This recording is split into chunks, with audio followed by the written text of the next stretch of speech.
Oi, meu nome é Ana Caroline Campagnolo, eu sou formada em História e fui professora na rede pública e privada no estado de Santa Catarina. Este vídeo é um vídeo em resposta ao posicionamento da deputada Luciane Carminati, do PT, na sessão extraordinária da Alesc no dia 11 de março.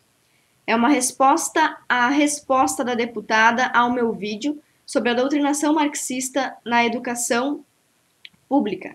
Se você não sabe do que eu estou falando, assista ao vídeo da sessão no dia 11 de março, clicando no link aqui do lado. Em primeiro lugar, quero registrar meu agradecimento ao deputado Kennedy Nunes por ter colocado o meu vídeo para dentro da Assembleia Legislativa e oportunizar esse debate. Para ficar mais fácil a compreensão do que eu estou dizendo e da minha resposta à deputada Luciane Carminati, vocês vão assistir um trecho da fala dela e a minha resposta, outro trecho da fala dela e a minha resposta, e assim sucessivamente. Aqui na descrição deste vídeo você também vai encontrar a fala da deputada Carminati transcrita e alguns links para acessar respostas minhas e de outras pessoas ao posicionamento dela. Vamos lá. Mas eu ouço a deputada Luciane Carminati. Primeiro quero dizer que eu sou professora e na educação a gente discute concepções teóricas. Ela falar de Gramsci, ou até poderia falar de Paulo Freire, deveria ter orgulho em saber, uma educadora, que estes grandes educadores e filósofos estão sendo trabalhados numa proposta curricular. A primeira colocação a ser feita aqui é uma correção, que Gramsci não foi um educador. Em segundo lugar, quando a senhora fala que eu deveria me orgulhar disso ou compreender que eles estão sendo trabalhados numa proposta curricular, eu sou levada a crer que a senhora ou não entendeu o que eu disse no vídeo e na entrevista inteira, que tem 40 minutos, que a senhora assistiu só 4 minutos, ou a senhora não entendeu o que eu quis dizer, ou assim como o deputado Sargento Soares está fingindo que não entendeu. Eu não disse de maneira alguma e em momento algum que algum filósofo, teórico, economista, historiador ou qualquer outro não devem ser estudados na escola. O que eu estou dizendo aqui é que eles não devem ser usados como fundamentos para toda a educação pública do estado de Santa Catarina. Existe uma diferença que ou a senhora ignora ou a senhora finge ignorar entre trabalhar e estudar um teórico e usá-lo e aplicá-lo na prática educacional de toda a escola pública. Me causa espanto esta educadora ignorar o materialismo histórico dialético. Afirmar que eu ignoro aquilo que eu estou combatendo não passa de um expediente desonesto da senhora. Se eu ignorasse o conceito de materialismo histórico dialético, não poderia estar aqui tecendo uma crítica à sua aplicação, velada ou não, na educação. Porque hoje é o que mais se discute no mundo inteiro. Aliás, os Estados Unidos, que é o império do capitalismo, discute Paulo Freire muito mais do que o Brasil. Muito mais. Tem escolas freirianas nos Estados Unidos, que discutem educação popular. Então, mostra uma total ignorância, que me causa mais espanto o que ela diz. Deputada, discutir Paulo Freire é diferente de propor a aplicação dos seus métodos na educação de Santa Catarina. Se a senhora quiser falar sobre discussão, sobre debate, a senhora tem que levar em conta que para isso é preciso pessoal com formação intelectual adequada. E a característica primária de um debate é justamente que existam aqueles a favor e aqueles contra, o que é precisamente o que eu estou propondo aqui. Que se pense se Paulo Freire, se Gramsci, se qualquer outro teórico, deve ser enfiado goela abaixo na educação das crianças de Santa Catarina, como esta proposta curricular e esses professores desta reunião pretendiam fazer. Que se discute mais Paulo Freire nos Estados Unidos do que aqui, não parece nada que sirva como uma refutação ao que eu estou dizendo. É muito provável que nos Estados Unidos se discuta qualquer outra coisa muito mais do que aqui. E discutir não significa necessariamente aprovar ou aplicar. Aliás, muitos críticos norte-americanos atribuem a Paulo Freire e a aplicação do método freiriano a derrocada da educação norte-americana. Então a senhora tem que distinguir, discutir com aplicar e louvar. Se nos Estados Unidos se debate Paulo Freire, muito bem. Aqui também deve ser debatido e não aplicado a revelia do interesse das famílias e da sociedade. Em segundo lugar, eu quero dizer o seguinte: eu não estou aqui fazendo um papel de governo, deputado Kennedy, mas se tem uma coisa que Santa Catarina fez bem na educação, foi a proposta curricular de Santa Catarina. Tem que fazer justiça aqui. Não estou aqui nem falando quem foi o governo na época, o secretário, porque não importa. A proposta curricular de Santa Catarina é uma referência para o país inteiro e que tem um viés de materialismo histórico dialético, sim. Isso aqui é claramente um argumento tautológico. A proposta de Santa Catarina é excelente porque é referência? E é referência porque é excelente? Isso aqui não me diz nada. Porque na educação nós já ultrapassamos a visão positivista, autoritária, conservador, do aluno ficar de joelho para o professor e só o professor ser o dono da verdade, do conhecimento. Autoritária e conservadora. É interessante observar esta tentativa sua, deputado do PT, e de todo o seu partido, de associar sempre uma carga negativa, uma série de adjetivos negativos ao termo conservador. Ninguém aqui está falando numa educação onde o aluno esteja de joelhos para o professor. Aliás, eu quero afirmar aqui que ninguém deve estar de joelhos para ninguém. Muito menos a educação, as crianças ou o povo brasileiro devem estar de joelhos para o PT e para qualquer reforma que queira ser implantada na nossa revelia. Agora, que existe uma diferença de nível intelectual entre o aluno e o professor, isso é inegável. Se o aluno não estivesse em uma condição intelectual inferior, uma condição que necessita aprender, ele não estaria na escola. É precisamente a diferença entre o aluno e o professor que faz com que a escola exista.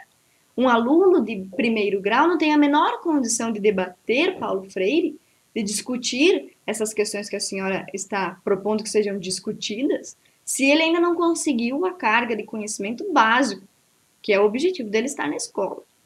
Então, esta educação conservadora e autoritária que a senhora está tentando criticar, é a educação que vem mostrar que o aluno e o professor não estão, não senhora, em pé de igualdade. E isso aqui não é problema nenhum. Sem esta noção e sem essa diferença entre o professor e o aluno, a escola perde todo o seu sentido. E talvez esta falta de sentido na escola e a sua ineficácia esteja justamente associada a esta metodologia freiriana que a senhora está defendendo.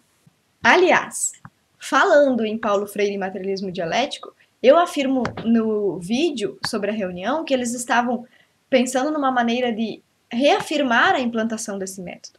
Mas o materialismo histórico dialético já vem sendo usado, aplicado nas escolas do nosso país há mais de uma década. As pesquisas internacionais têm apontado que o estudante brasileiro e a educação brasileira estão sempre nas últimas colocações e cada vez estamos pior. E isso é resultado do método do materialismo histórico dialético que já está sendo aplicado há mais de 10 anos, como eu disse anteriormente.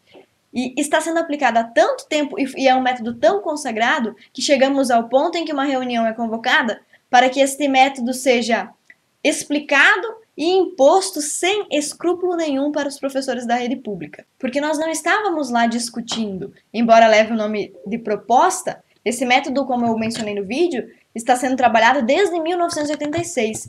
E os professores não estavam lá abrindo espaço para outras propostas. Estavam apenas trabalhando e pensando como reafirmar esta proposta do materialismo histórico e dialético. O que está por trás desta fala é voltar àquela educação onde saber popular não entra. Inclusive, a senhora me acusou na sua fala de estar tentando voltar ou resgatar uma educação conservadora. Eu não digo exatamente isso, mas uma coisa é certa. O método que vem sendo aplicado atualmente nos últimos 10, 15 anos está demonstrando ineficácia. Se voltaremos ao método antigo ou se descobriremos um novo, isso ainda iremos pensar. Mas uma coisa é indiscutível. Este método do materialismo histórico dialético está colocando o estudante brasileiro nas piores colocações. Está afundando a educação brasileira. O que está por trás desta fala é voltar àquela educação onde saber popular não entra. Saber popular. Essa expressão é bastante elástica. Qualquer um que esteja nos ouvindo pode interpretá-la de uma forma diferente. No entanto, na história recente da pedagogia, da história da educação, a gente poderia associar esse saber popular àquela noção nefasta de que o professor não pode corrigir o aluno. A gente pode associar, por exemplo, a noção de preconceito linguístico, que diz que quando um aluno escreve ou diz nós pega os peixes, em vez de dizer nós pegamos os peixes, ele não deve ser corrigido pelo professor. Isso seria um preconceito linguístico. Eu posso associar esse saber popular, conceito bem elástico que a senhora está usando, a essas noções, por exemplo. E nesse sentido eu quero fazer um apelo aos pais que estão me ouvindo. Se eles realmente querem que os seus filhos passem 4 ou mais horas na escola, quando a gente pensa na educação integral, não aprendendo que nós pega os peixes é errado. Não aprendendo que peixe se escreve com X e não com CH. Então eu faço um apelo aos pais que estão aqui ouvindo, que têm seus filhos na escola pública ou particular, que reflitam sobre a intenção deles ao mandar os filhos para a escola. Se eles querem que seus filhos aprendam o saber popular em primeiro grau, em primeira ordem, ou se eles querem que seus filhos aprendam o saber científico ou o saber tradicional, eu faço essa pergunta aos pais e também à senhora. Onde não entra o saber das classes populares. É isto que esta professora ignora. Classes. Óbvio que não podia faltar classes.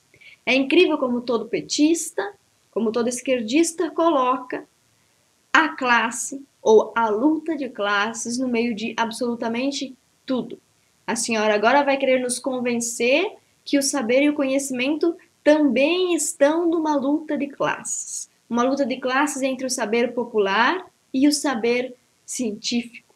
Entre o saber popular e o saber ensinado tradicionalmente na escola. Nesse sentido, eu faço outra pergunta aos pais. Se o saber é popular, ele está popularizado na vizinhança, em casa, na rua, na sociedade. Na escola, o aluno vai para aprender o saber científico também e principalmente. Não pode aprender o saber popular? Óbvio que pode. Agora, se você está mandando seu filho para aprender na escola o que ele aprende popularmente, não tem absolutamente sentido nenhum na educação. Não tem absolutamente sentido nenhum na escola. Talvez seja esta a intenção do governo, da senhora ou de quem quer que seja. Tirar, destruir todo o sentido da escola. E quem conhece a proposta curricular como eu, na sua construção inicial e agora, que está sendo feito um movimento, aqui não é nenhum professor de esquerda, é a Secretaria de Estado da Educação, que está chamando 100 mil educadores de Santa Catarina para rediscutir esta proposta curricular, onde lá tem professores de esquerda, de direita, de centro, perdidos e confusos, todos juntos discutindo. Todos discutindo a educação. Eu tenho uma aluna minha na escola pública. Deputado, eu queria dar uma parte para o deputado. E quero dizer, deputado Kennedy, que é lá que ela tem que discutir. Se ela tem convicção da sua posição, ela tem que ir lá no meio dos professores e dizer isso. Não gravar e ficar fazendo confusão e destruindo uma construção histórica que essa categoria do magistério fez com convicção pedagógica. Eu fico triste porque há um atraso e um retrocesso esse tipo de fala na educação catarinense. A secretaria, ela não é uma pessoa. Quando você quiser falar com a secretaria, debater com a Secretaria da Educação, a senhora vai ter que falar e debater com pessoas que trabalham na Secretaria da Educação, com professores. E estes professores são majoritariamente esquerdistas, sim. Conforme eu falei no vídeo e volto a repetir aqui, eu tentei argumentar com os quase 100 ou mais de 100, não tenho essa noção perfeitamente, de professores que estavam lá, a respeito da aplicação desses métodos. Eu questionei estes professores a respeito desses métodos. E a resposta deles deixou clara que mesmo naquela sala e na Secretaria da Educação, os professores são sim majoritariamente esquerdistas. E absolutamente tem algum problema nos professores serem esquerdistas? De maneira alguma.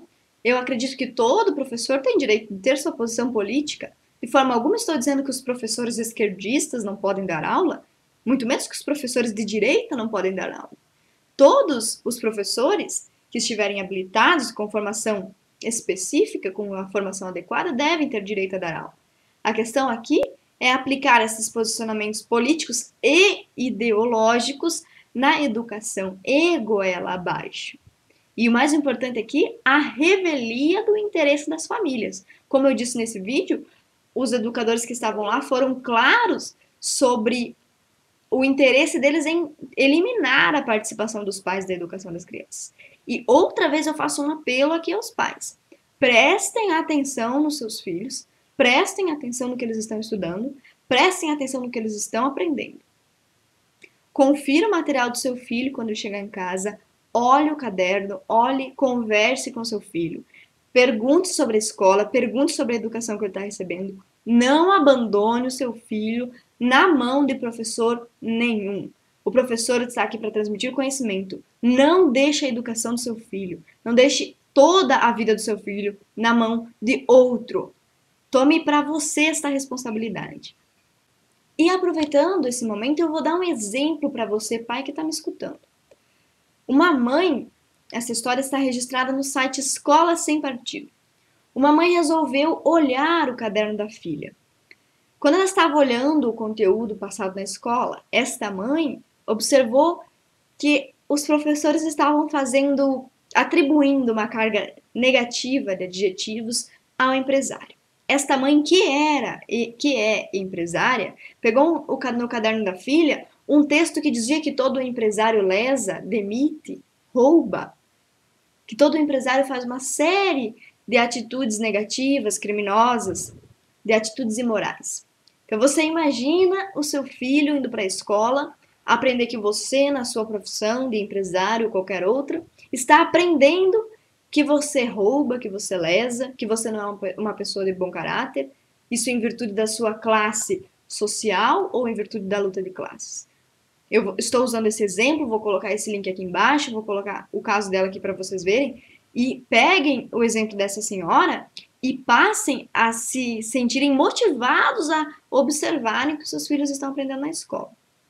Bem, se a secretaria chamou professores de diversas posições políticas, diversos espectros políticos e diversas ideologias, então nada mais normal do que a proposta curricular ser reflexo desta pluralidade de pensamentos. Se lá existiam professores de direita, de esquerda, uma série de professores das mais diversas formas de pensamento, então na proposta curricular a gente também deveria encontrar esses professores tendo sua voz, seu momento. Então eu peço para a senhora que nos apresente na proposta curricular de Santa Catarina, que a senhora admite ser de esquerda e aí está defendendo, que a senhora me mostre para todos os pais, para todos os alunos, para todos os professores, aonde que estão os teóricos sendo defendidos, não sendo achincalhados. Aonde estão os teóricos de direita, os teóricos liberais, os teóricos conservadores sendo utilizados na proposta curricular? Não tem problema nenhum em você trabalhar os teóricos de esquerda nem os teóricos de direita. O problema aqui é você empurrá-los para as crianças, para as famílias e para a educação brasileira. Inclusive, eu quero aproveitar aqui para falar sobre a fala do deputado Soares, do Sargento Soares, e quero concordar com o senhor. Não deve existir doutrinação na escola, nem de direita e nem de esquerda, e é isto que eu estou falando aqui. O que o senhor não entendeu, como eu disse no começo do vídeo, é que eu não estou querendo abolir, como o senhor diz, os filósofos A ou B do currículo escolar. O que eu estou querendo combater aqui e denunciar, e que eu espero que chegue pelo menos aos pais, caso não chegue a lugar nenhum, é que esses teóricos não podem ser utilizados como fundamento e nem como único fundamento. Se existe mesmo espaço para todos na proposta curricular, então por que ela é basicamente de esquerda? Por que ela basicamente pensa os conceitos da esquerda, os pensadores da esquerda, como Gramsci, Marx, e não cita quase nenhum pensador de direita, nenhum liberal, nenhum conservador? Explique-me a senhora, então, se somos tão democráticos nesta proposta, por que só encontramos um lado?